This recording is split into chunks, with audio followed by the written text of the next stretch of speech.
Ako si Maricel Calibayan Cabaya, gikan sa Panpanansi sa Remeo Antique, kag magatapos sa kurso nga Bachelor of Science in Agriculture, major in Animal Science, batch 2025. 13 kami magpunto, and then ako sa babae. Bali, ang amon niya pangabutian is sa uma, ang amon niya produkto, kaya kag saging, amon ang pangabutian. Si nanay kag si tatay, puro sa umaga obra, and then, may mga ano nga, paano sa daaga pa, halin sa amin niya barangay, pakanto sa Kamandag, bali 5 to 6 hours ang panawid, luktok ang luya, kagibaniga sa Kamandag, amurang nalilan kang na ang amo niya financial, amuraga provide. So, makita ko kaano ka struggle ang akan naging kanan sa pagkarakalaka kaya naguluto, hindi mag-provide kita nga wala pinamarin.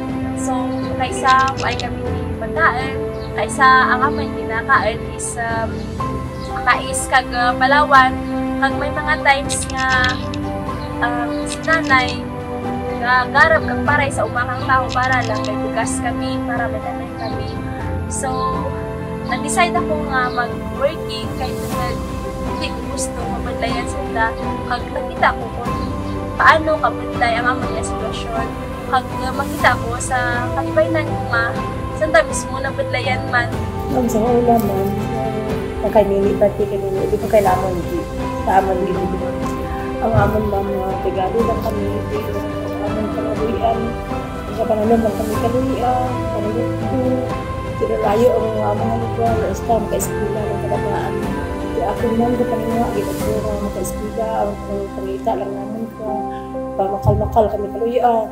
4,000 ang gindang mam kapital namin, di ang mura obra natin, pamakal ako kaluya, kagong binansyang, patuguro ang akong kanini sa liyon, di ko mag-uli ang akong galing mamura, at ako't daraon na mauli sa kalibaynan na, nagapangutang lang ako mamili ka mga tinapay, at daraon na yung kita na akong nagamay, ito kay Maricel, ito, tiyarig kami si tatay na mga alas 2 ka sa lagun, ti bukid, paagyan naman mabot sa Kamandag, ang jeep mo, ti pulukluhon na tatay na tuwang tatay na akong ginapulo, wala mang sa ulo ko ang dara na mga luya, abot diyang sa agar kami abot sa Kamandag, mga alas 6, alas 2 kami halin dito, pagahon. Ti darawa lang kami kapanaw sa bukid, kaya ti abot kami diyang sa ikaragara ka, magurang ng pastor sa motor, sa bakon, balakon, isa, sako, ang sako, isa ka sako, karga sa ulo ka motor, abot diyang sa liyon, sinini ka, abot diyang sa gabulig, pangalibod, uniform para ma'am. May mga times nga dinadala ko ang kalibayan sa eskwelahan para lang maka-eskwela kay YP, maano ka kanya kalibayan, YP, mabili sa balay. So, dinadala ko sa eskwelahan. Pwede ka banday kaya may mga times nga ang turo ko lang ang kanya pag-uulog ko kaysa hindi ko rin maano nga kanya pag-eskwela bala, hindi ko rin ma-balance. May times nga ako na, may times nga nakadepress ako, pero why na naging lang nga parang panayin ako sa pag-eskwela, why kita ko kasi nag-isip na mag-stop or miskin ano kabunlay, why kita ko nagpakalma, ma-stop ko kayo nagpapalay na ako kay apa ko, padayon na niya kay mahal na ba. Salamat ginawa naman kami ibibigin ng mga makatapos na sa sakripisyo naman ginikanan, nag-isip, makatapos kami sa sakripisyo lang naman naman ilang pa naman ano kabidlay na kaya naman sa gamay pa ang di pagyado lang di kami naman na intindihan na gid ko ano kabidlay na kaya naman di amura nga pambal kita naman mga tapuso na gid ana bisan paano kanu tapuso na gid eskwela na esta nga hindi ganung makakaagian kabidlay na sa nagyan na namang ginikanan hindi na kami maagyan mura man na Nay, tay, graduate ang bugtong nyo. Sa mga kalibaynan ko, mag-graduate si nini ninyo. Ginkayak mo dyan tanan para dyan kayo ninyo. Salamat sa suporta, sa inyo nga pagsakripisyo man.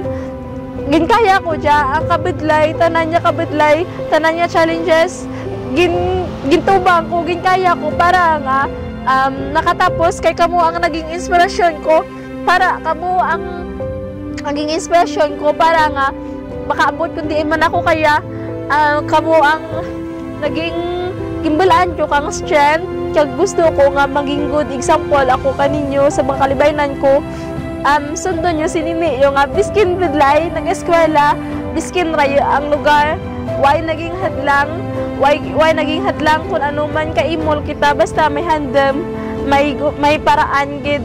Nalipay man ako ma'am, pag-graduate abis na isil, paagi man sa labaw sa tanan, nga pasalamat ito ko sa Ginoo, gintawaan gid kami iti kaisig sa tatay na sa ano man kabudlay nga agyan namon kaya karayo man lugar namon nga nakagraduate din sinini paagi man sa guide kay Ginoo ka namon gusto ko pininguha namon nga ginikanan ang kabudlay yung nagyan namon. So worth it ang tanan kay Jaren ako tilad makatapos rin kag ang tanan nyo ginambal ninyo kanakan gini mo ko ra inspirasyon niya para nga kayanan ang tanan.